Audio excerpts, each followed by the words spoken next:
안녕하세요. 행복씨앗입니다. 오늘도 시장을 정리하면서 하루를 마무리하는 시간을 가져볼 겁니다. 오늘 우리 시장은 코스피도 코스닥도 약보합 마감했습니다. 약간 하락 마감했습니다. 코스피 같은 경우는 1.2%, 0.12% 하락 마감했고, 그리고 코스닥은 0.25% 하락 마감했습니다. 특히 코스닥 같은 경우는 어제 외국인 투자자들이 많이 매수했잖아요. 오늘은 그거 다 팔아보십니다. 개인들이 1964억 원 순매수를 했고, 코스피에서는 외국인들이 884억 원 순매수를 했습니다. 현재 시장에 영향을 미치고 있는 가장 큰 재료라고 하면은 바로 물가가 정점을 찍었고, 또 앞으로 금리 인상 올리긴 하겠지만 속도 조절을 할 것이고, 결국에는 그 금리 인상을 멈추고 앞으로는 경기에 대해서 연준에서도 신경을 쓸 수밖에 없다. 이런 지금 분위기가 조성이 되고 있습니다. 자, 이거는 어제 발표된 미국의 10월달 생산자 물가 지수입니다. 시장 예측치보다는 낮았습니다. 8%로 나왔습니다. 그런데 이 생산자 물가 지수가 8%가 나왔다는 것은 사실상 심각한 겁니다. 여기에다가 마진을 덧붙이게 되면 실제 소비자 물가는 훨씬 더 높게 나올 수도 있겠죠. 자, 그런데 그럼 사실 시장으로 봐서는 여전히 지금 물가가 높기 때문에 악재라고 볼 수가 있잖아요. 그런데 앞서 제목에서 보여드린 것처럼 시장에서 큰돈 굴리는 큰 손들은 지 보고 싶은 것만 바라봅니다. 그게 어떤 거냐면은 지금 우리가 상식적으로 생각할 때 생산자 물가가 이렇게 높이 나오면 앞서 말씀드린 것처럼 소비자 물가 지수 영향을 미칠 수밖에 없잖아요. 그런데 시장은 무엇을 보고 있느냐? 바로 이래 연속적으로 생산자 물가가 하락하고 있다. 이걸 바라보고 있는 겁니다.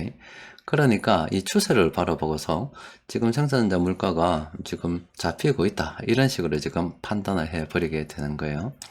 그러면은 최근 들어서 계속 말씀을 드렸죠. 지금 우리가 한 2년 정도 지표 왜곡을 경험할 수밖에 없습니다. 자, 여기 지금 2020년도, 그리고 요게 2021년도, 그리고 지금 현재 우리가 지나고 있는 2022년도입니다. 그리고 내년은 2023년이 되겠죠. 이 물가 흐름을 쭉 이렇게 지켜보게 되면 2020년도에는 당연히 지금 코로나 바이러스 때문에 엉망이었잖아요. 근데 2021년도는 이제 조금 회복이 되면서 상승했습니다. 그런데 2022년도에는 2021년 초기에는 공급망 이슈 때문에 물가가 굉장히 높았죠. 이 물가라고 하는 것은 전년동으로하고 비교가 됩니다. 그때 그러니까 2021년도 물가는 상당히 왜곡된 상태였다 이 말입니다. 그리고 2022년은 연초부터 러시아하고 우크라이나 전쟁이 일어나 버렸습니다. 그로 인해서 에너지 곡물 가격이 급등하게 됐잖아요.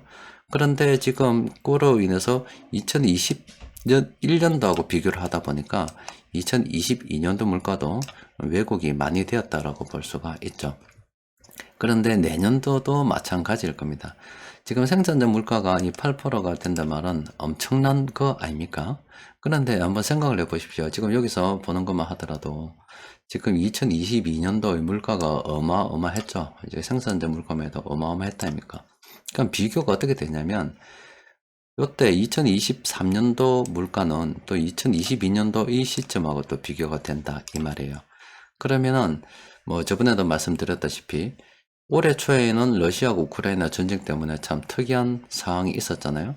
그럼 내년에 러시아하고 우크라이나 전쟁 그 이상의 어떤 특이한 상황이 발생되지 않는다 그러면은 올해 물가하고 당연히 비교가 될 거고, 그러면은 내년에도 지표가 왜곡될 수밖에 없다 이 말입니다. 그렇게 되면은 추세적으로는 물가가 낮아질 수가 있어요. 상당히 높은 수준에서 물가가 유지됨에도 불구하고 전년 동을하고 비교하다 보니까 물가가 낮아질 수가 있습니다. 어쨌든 간 지금 우리가 왜곡된 지표를 보고 계속 달려왔습니다. 달려왔는데 지금 시장에서 주목하고 있는 것은 물가가 지금 높은 수준에서 유지가 되고 있는 것은 맞습니다만은 흐름상으로는 지금 이렇게 하락하고 있다는 겁니다. 지난번에도 이 발표된 이 소비자 물가인데, 물가 지수인데 마찬가지로 지금 이렇게 하락하고 있다는 거죠. 그럼 내년에도 하락할 가능성이 크다. 그러면은 지금 연준에서도 이번에 보니까 파월 연준 의장이 나와서 속도 조절, 금리 인상 상단급 폭을 더 높인다 이런 이야기 했지만 불과 그 전만 하더라도 잭슨홀 미팅 이후에 한동안 연준 위원들이 전부 다 지금 강달러 뭐 그럼에도 불구하고 다른데 지금 막 어렵지만 어쨌든 미국은 지금 물가를 잡아야 되기 때문에 금리를 빨리 올려야 된다 이렇게 한 목소리를 냈거든요. 그런데 최근 들어서는 약간 거기에 균열이 좀 생겼습니다.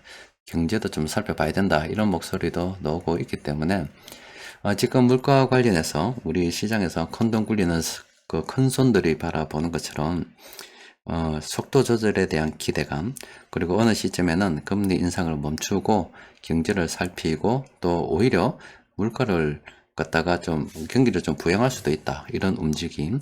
또 그리고 만약에 투자자들 입장에서 보면 저희 그 외환 시장에서 원달러 환율이 급락한 거 보셨죠? 강달러 현상이 만약에 멈추게 된다면 그동안 전 세계 뭐 다른 기업들도 마찬가지고 국가들도 마찬가지고 달러가 귀해서 품귀 현상을 일으킬 정도로 달러를 많이 사모았기 때문에 강달러 현상이 벌어지게 된 겁니다. 그럼 금리 인상을 더 이상 하지 않는다 그러면은 당연히 달러를 쥐고 있을 필요가 없죠. 그러면 그렇게 풀린 달러가 이쪽 저쪽으로 막 흩어지게 됩니다. 그러면 당연히 주식시장은 좋은 흐름 이어갈 수밖에 없죠. 그래서 지금 주식시장으로는 굉장히 우호적인 어떤 분위기가 만들어지고 있는 그런 상황입니다. 한동안 주식시장 좋을 수도 있습니다. 자, 그런데 여기 돌발락재가 또 하나가 추가가 됐습니다. 지금 폴란드에 러시아에서 발사된 것으로 추정되는 미사일이 떨어져서 2명이 어떻게 됐다 이런 보도가 나오고 있습니다. 근데 폴란드는 그 나토 개입국이 됩니다. 그러면은 러시아로부터 공격을 받았기 때문에 이제 나토는 자동으로 개입을 해서 러시아하고 전쟁을 한판 일으켜야 됩니다. 자, 굉장히 심각한 문제가 지금 벌어졌습니다. 그런데 지금 바이든이 나와서 이렇게 러시아에서 쏘지 않은 것 같다. 또 러시아에서 쏘지 않은 것 같다. 이런 이야기를 하면서 자꾸 진정시키고 있습니다. 러시아도 나와가지고 우리가 안 쐈다. 이런 이야기를 하고 있어요. 그 말은 나토에서 이제 러시아하고 직접 개입이 돼가 만약에 저게 러시아에서 발사된 거다. 그러면은 나토도 개입해서 이제 전쟁이 훨씬 더 커질 수 있는 지정학적 위기가 또 발생이 되는 거죠. 그런데 서로 지금 부인하고 있는 그런 입장인데 실제 러시아에서 발사가 된 건지 아니면 러시아에서도 좀 반동 분자들이 있을 거 아닙니까? 저거 나름대로 의견이 맞지 않는 강경파도 있고 온경파도 있고 온건파도 있고 있는데 돌발적으로 바닷가 나가서 잠수하면서 누가 한 방 쏴버릴 수도 있죠. 하여튼 그 내용은 모릅니다만은 일단은 확전을 갖다가 전쟁이 확전되는 것을 모두 다 뭐 바라고 있지는 않다 이런 상황입니다. 뭐 요거는 폴란드에서는 당장 사람이 죽었기 폴란드에서는 사람이 죽었기 때문에 조사를 시작하겠죠. 그럼 그 결과가 어떻게 나올지는 모르겠습니다만은 새로운 또 별로 좋지 않은 일이 지금 하나 발생이 된 겁니다. 어쨌든 간에 지금 아직은 여기에 크게 부각된 것은 아니고 시장에서는 지금 이제 금리 인상 속도 조절 또 내년에는 이제 괜찮을 것이다 이런 분위기가 점점 확산이 되고 있습니다. 따라서 우리 전략은 외국인들이 최근 팔고 있는 거 좀 보니까 포트폴리오 조정을 하거나 또 단기 급등에 따른 차익 실현을 하고 있는 거 우리가 조금씩 확인하고 있다 아닙니까? 그래서 너무 급하게 들어갈 필요는 없고 외국인들이 매수하고 있는 종목 그리고 엔도 조건으로 해서 당연히 현금 흐름은 좋아야 되겠죠. 재무 상태가 괜찮아야 됩니다. 또 그리고 거기에다가 또 엔더 조건을 해서 최근 파워가에 대해서 상승 반전으로 분석된 종목들 있잖아요. 그런 종목들을 우리가 관심을 가지고 살펴봐야 됩니다. 일단 시장 수급을 봤을 때는 그 내용이 코스피로는 뭐 별로 나쁘진 않습니다. 이렇게 외국인 투자자들이 매수를 했고요. 또 뭐 그리고 기관들이 산이 많이 이런 이야기들이 있는데 참 안타까운 이야기입니다만은 참 무시해도 됩니다. 우리 주식시장에서 기관들이 미치는 영향력은 현재로서는 그렇게 크지 않은 그런 상황이고 우리는 이 외국인하고 금융투자, 뭐 금융투자 역시 외국인들이 조정하는 거라 보면 외국인들의 매매 방향이 중요하다라고 볼 수 있어요. 그럼 저 외국인들은 지금 어떻게 되느냐?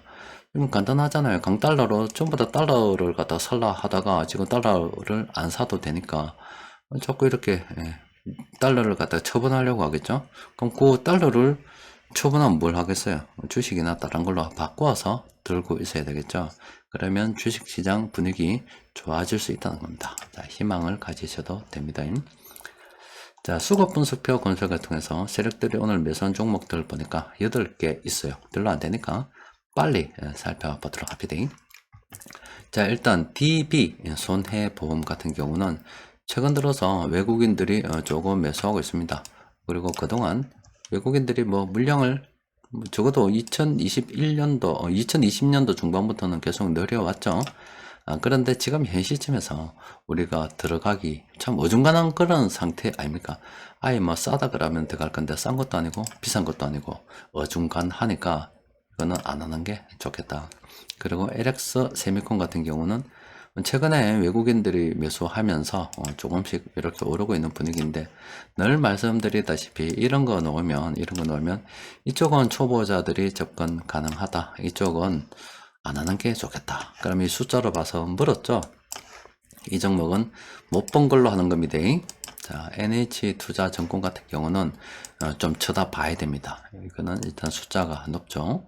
숫자가 높고 아직 외국인들이 본격적으로 들어오지는 않았습니다만은 자, 이제부터는 이 종목은 관심을 가지고 살펴봐야 되는 그런 상황입니다.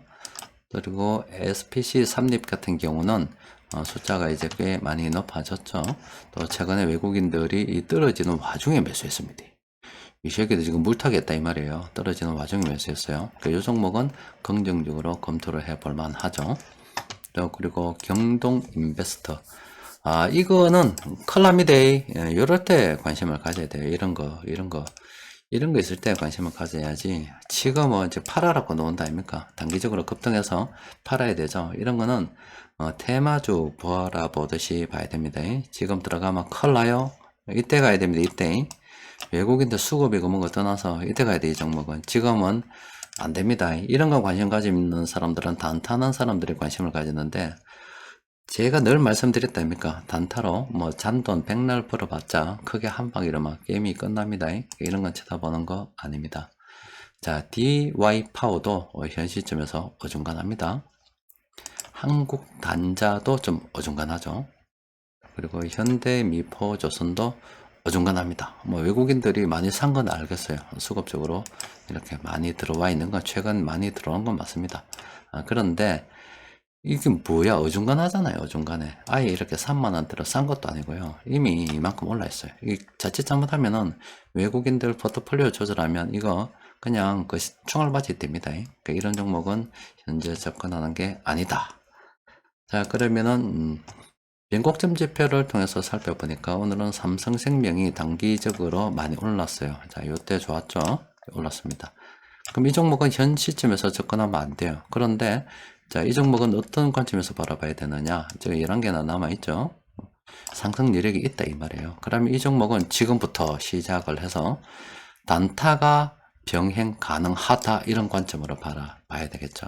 그러면은 좀 있으면 조정이 될 것 같습니다. 단기적으로 급등했고 지금 하락 반전 신호가 떠서 수급은 좀 더 살펴봐야 되겠습니다만은 어쨌든 간에 지금 현재 들어갈 만한 시점은 아닌데 이제 이런 차트 색깔이 파란색 이렇게 되는 구간에 한번 매수해 가지고 또 이런 식으로 하락 반전 신호가 나면은 매도하는 그런 단기 매매를 병행하면 되는 그런 종목이다라고 볼 수 있습니다. 그래서 시장에 나와 있는 여러 가지 많은 종목들 있잖아요. 이런 식으로 해서 보면 뭐 많은 종목들이 있죠. 이런 종목들 보면 어떤 종목들은 장기적으로 접근이 가능한 종목이 있고 또 어떤 종목은 단타 매매가 병행 가능한 그런 종목들이 있고 어떤 종목들은 초보자들은 막 들어가면 큰일 난다 이런 종목들이 있고 어떤 종목들은 뭐 주가 위치가 이도 저도 아닌 그런 종목들도 있습니다. 그런 종목들은 쫙쫙 분류를 하는 겁니다. 시간 날 때 쭉 분류를 해서 장기적으로 접근 가능한 종목 쭉 뽑아놓고 또 그리고 단기 투자 병행한 종목 쭉 뽑아놓고 아예 뭐 신경을 안 써도 되는 종목 좀 뽑아놓고 이런 식으로 쭉 정리를 해두고서 내가 매매 어떤 거기 포트폴리오 어떤 관리 풀을 하나 만들어 두는 거예요.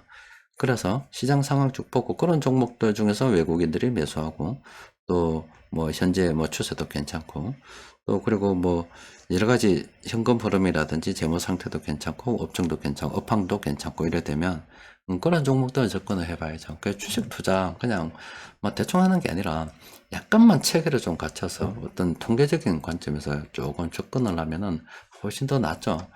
그런 측면에서 파워가이드 같은 경우는 뭐 그걸 뭐 자동으로 해주는데 뭐 다 쓰지는 않기 때문에 뭐 그 아주 극소수만 몇 명만 쓰잖아요. 극소수만 쓰고 있어서 이런 것을 그게 안 된다 그러면은 스스로라도 그런 노력을 하는 거고 또 이런 걸 쓴다는 것은 그런 거 하는데 시간이 많이 들잖아요. 들기 때문에 그런 거 신경 안 쓰고 사실 제가 늘 말씀드렸다시피 시간은 돈이다. 시간. 우리가 돈을 버는 것도 결과적으로 해서 시간을 많이 가지려고 하는 겁니다. 경제적 자유를 얻는다고 하는 것은 내가 온전히 나를 위해서 아니면 내가 좋아하는 일을 하기 위해서 아니면 내 가족과 어떤 많은 시간을 보내기 위해서 그 시간을 갖다가 세이브하기 위해서 돈을 빨리 벌어 경제적 자유를 얻고자 하는 겁니다. 자칫 잘못해서 돈만 벌다가 죽는 삶은 내가 볼 때는 제일 무식한 삶이다. 돈이 조금 뭐 작게 벌린다 하더라도 아니면 조금 느리게 벌린다 하더라도 어쨌든 간에 그 돈을 통해서 내가 많은 시간을 갖다가 확보할 수 있다면 그게 좋은 거다. 그래서 이 프로그램 만든 것도 시간을 갖다가 잘 활용해서 한 번 사는 인생인데 행복하게 잘 살아보자는 그런 취지로 이를 만든 겁니다. 스트레스 좀 받지 말고 이런 거 좀 하는 시간에 대충 뽑아주니까 대충 나오잖아요. 이거 보면 그건 나오잖아 이거 지금 이런 시기가 좋은 시기다 이런 시기 시장에 어떤 변화가 있는 시기다 이렇게 나오잖아요. 이렇게 많이 나올 때 그러니까 변화가 있는 시기 어떤 종목을 봐야 되느냐 이런 종목 봐야 된다고. 이런 종목들은 다 대부분이 장기적 관점에서 긍정적으로 바라봐도 되는 그런 종목들 아닙니까? 그럼 이 중에서 외국인들이 매수하고 현금 흐름이 좋은 종목들 몇 개 그냥 포트에 두고 띄엄띄엄 이렇게 담아놨는 거다 이 말입니다. 그럼 이렇게 이런 종목들 담아놨더니 어떤 때 보니까 이 종목이 이런 식으로 하락 반전 신호가 떴단 말이에요. 아마 그냥 뭐 날리는 거죠. 과감하게 날리는 겁니다. 그걸 갖다 좀 자동으로 해주는 게 이 포트폴리오 관리가 되는 거고, 뭐 자동 그것도 귀찮고, 좀 액티브하게 해보고 싶다 그러면 수동으로 그냥 날려버려도 되는 거고, 결과적으로 그 시간을 벌고자 하는 겁니다. 우리가 한번 사는 인생을 갖다가 삶에 있어서 제일 미련한 짓이 돈 벌다가 죽는 거, 또 돈도 벌지도 못하면서 돈 벌기 위해서 노력만 하다가 죽는 거. 참 제가 볼 때는 참 인생 허상기 아닌가 싶어요. 돈을 갖다가 늘 말씀드렸다시피 쫓는다고 버는 게 아니고요. 돈이 내한테 오도록 해야 됩니다. 돈이 내한테 오도록. 어떻게 하면 돈이 내한테 오게 만들 수 있을까? 내가 돈을 지배하고 돈에 따라다니지 않고 돈을 내 종처럼 부릴 수 있을까? 그런 걸 자꾸 고민하는 겁니다. 그래서 이런 그 프로그램은 돈을 갖다가 내 종처럼 부리기 위해서 좀 용이하게 하기 위해서 만든 거지 돈의 노예가 되라고 만든 프로그램이 아닙니다. 자, 오늘은 여기까지 정리하도록 하겠습니다. 이상입니다.